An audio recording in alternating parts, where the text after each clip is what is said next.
How improv rules can stop you from being a jerk at work.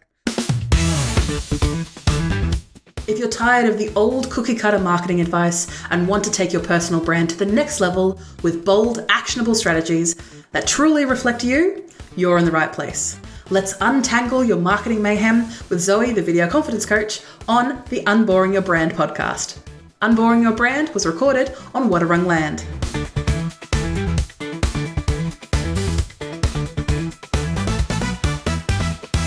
Too many business conversations go straight to the no, but, or yeah, nah, or the Australian, yeah, nah.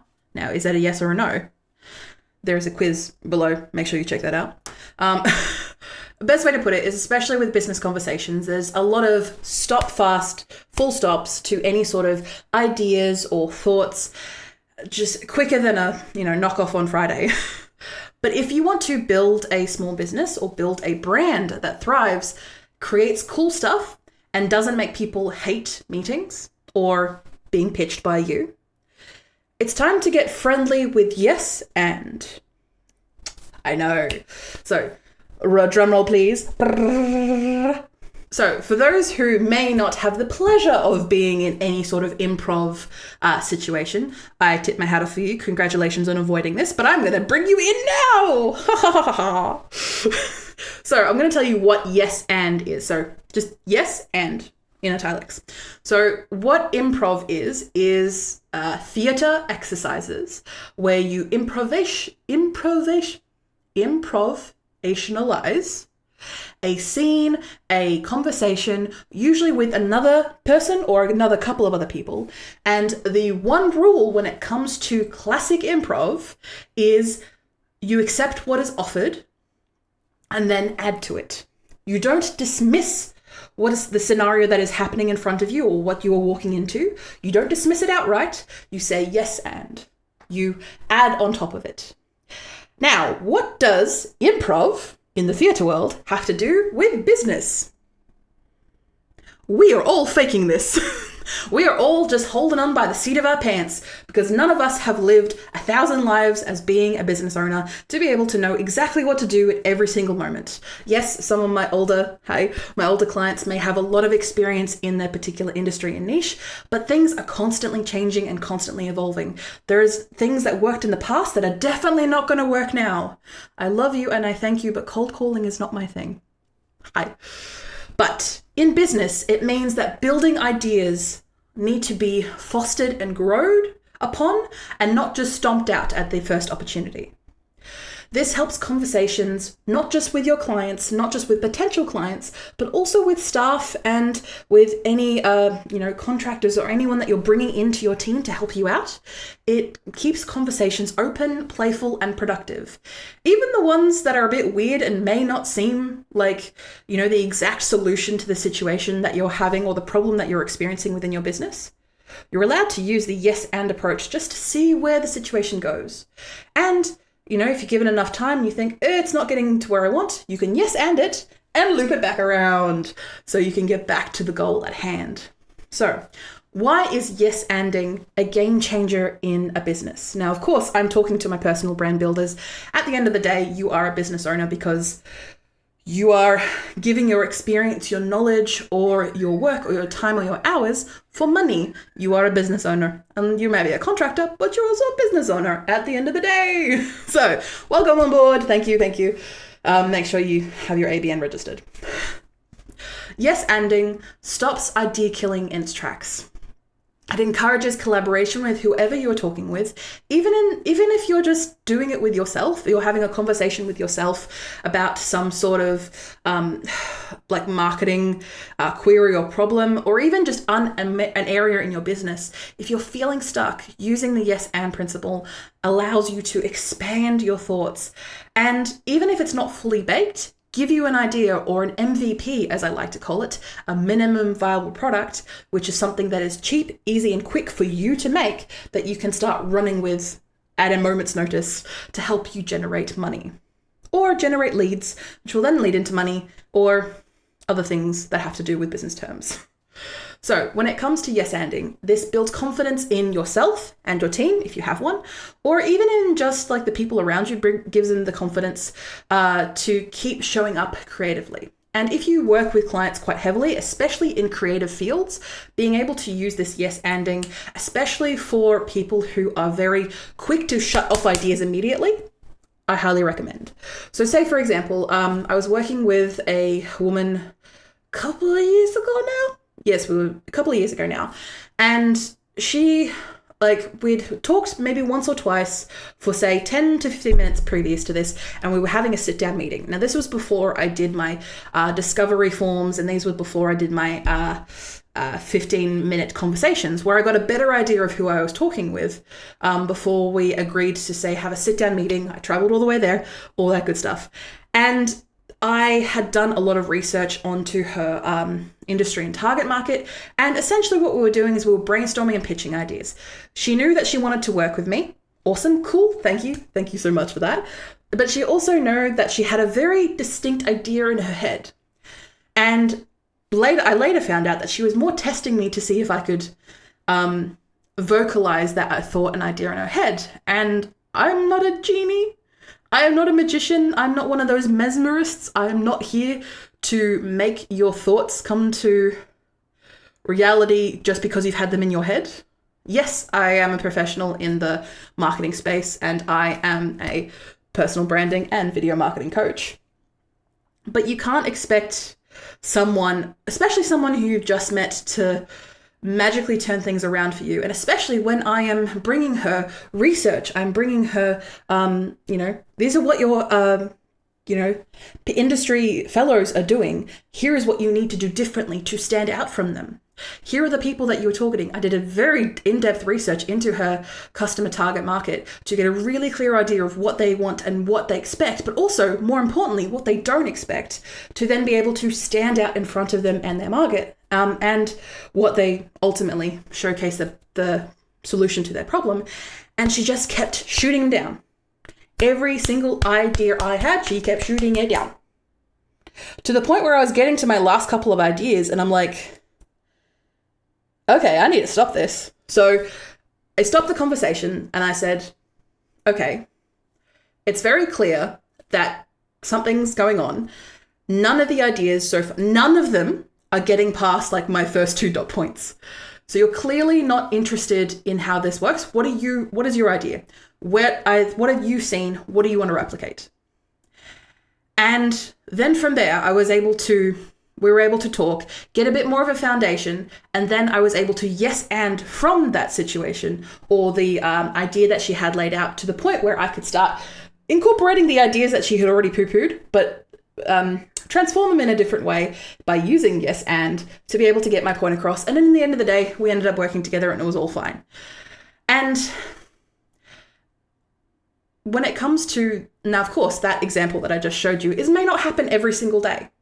But what you can do, and what you can use yes anding for in every day, are things like brainstorming sessions where no one is scared to speak up.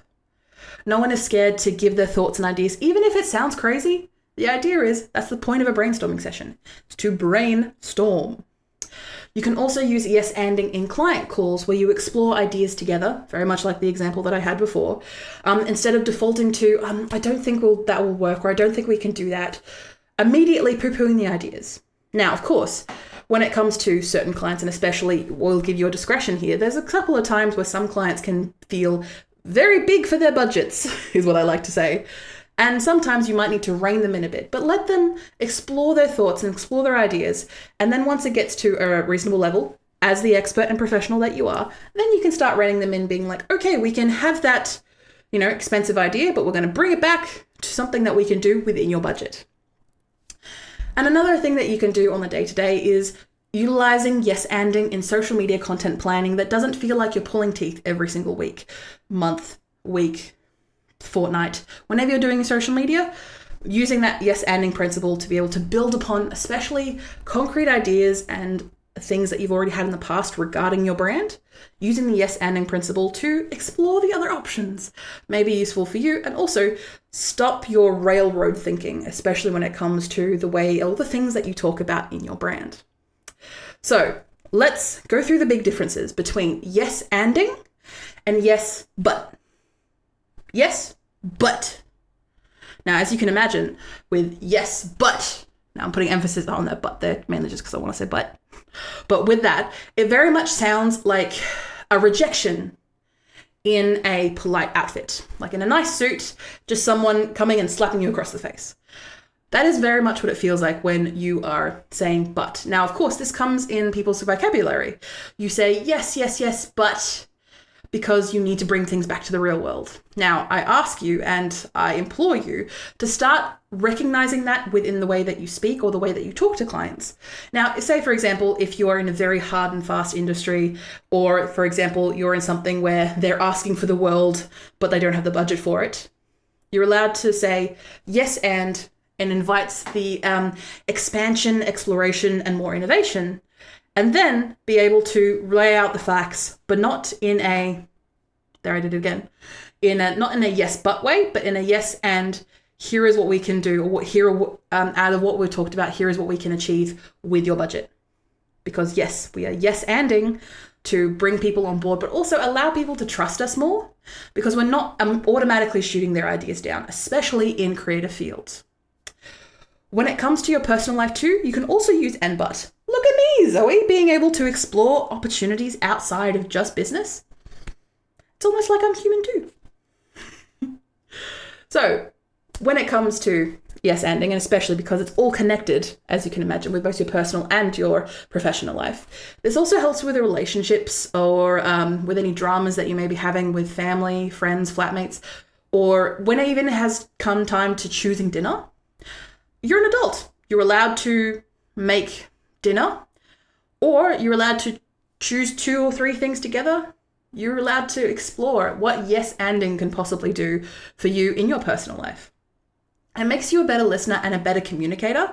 Well, just full stop, because you're trying to make sure that you're not just waiting for them to stop speaking so you can start speaking. I'm going to nod in my head and pretend like none of us have done that. Because when you are yes anding, you are incorporating the stuff that they've already said and already brought to the table to make sure that you're able to build upon that foundation that they've already laid. So in that, you become a better communicator, and hopefully maybe your partner or your loved one or family member will love you more. I don't know if that's possible, but you can understand where I'm coming from that, because moving away from the but factor to the and factor definitely changes that style for you. And of course, we aren't able to do this all of the time, but building that momentum in your regular speak in your personal life will stop killing those harsh vibes and also allow you to be a little bit more open to the possibilities that life and the universe can give you. So what are my go-to tips for saying yes anding like a pro in both business and professional life? I'm using my hands a lot today, so if I hit the microphone, my sincere apologies.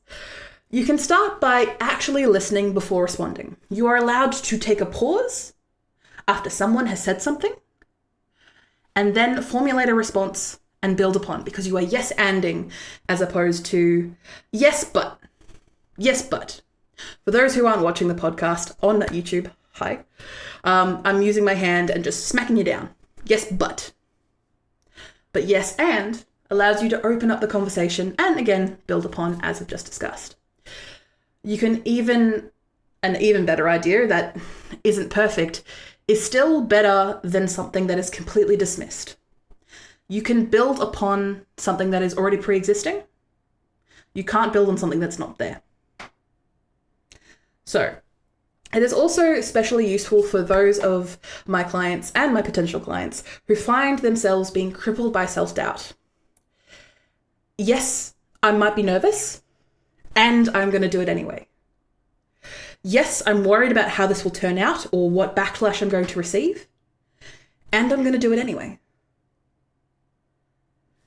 And sometimes that's just what happens when it comes to putting yourself out there in your personal brand, in your business, however you intend to market yourself, because people need to hear your message. People need to understand and hear what you have to say. And to do that, you need to do it anyway. So you need to yes and. Yes, very good. If you didn't say anything there, just imagine you said something there. Yes anding doesn't mean agreeing with everything. I want to stress that just because you're saying yes and, it's almost like saying yes but. You're acknowledging what they've said, or what the foundation that they've built upon. And just because you're building upon it doesn't necessarily mean that you agree, but you can also use that yes and to make sure that you cover those bases that maybe they did not consider or they didn't realize. But you're doing it in an additive way as opposed to a negative way. It means staying open, staying curious, and building with people instead of building against them. Because when you are working with your clients, when you're working with your family, when you're working with your friends, you are trying to build something together. Be it a conversation, be it a life, be it a solution to their problem. You are trying to build it, not tear it down. So in your next meeting, try a brainstorm where you'd use yes and as opposed to yes but. And maybe if even in your personal life, maybe thinking about what's for dinner, say, I feel like this. So I feel like sushi. Well, I feel like tacos. Well, we can have both. And yes and. Now, of course, that is going with the agreeing side of things. But you can definitely build upon things to work together. And if you want to, you can always try it with your barista and see what magic unfolds. Of course, it's entirely up to your confidence at the end of the day.